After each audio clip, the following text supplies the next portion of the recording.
Senhora Aparecida, meu companheiro, tem conduzido oloroso, nome amado.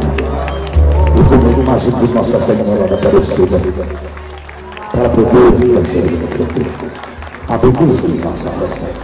Sabe, amigos do Paulo, eu acho que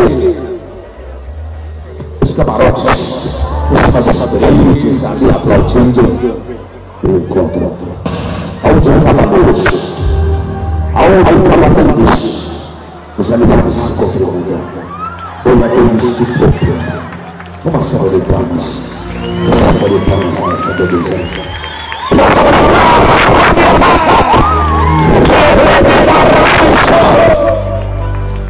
Na cidade de Palmital, prefeito na vice-prefeito, professor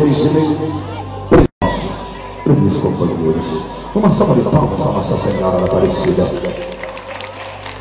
E do seu lado, o competidor, o boiadeiro que representa todos os cavaleiros que do segundo cirano levar as emoções. Ambos montados, Nossa Senhora Aparecida e o competidor. Cumprimento os céus para agradecer todo lugar.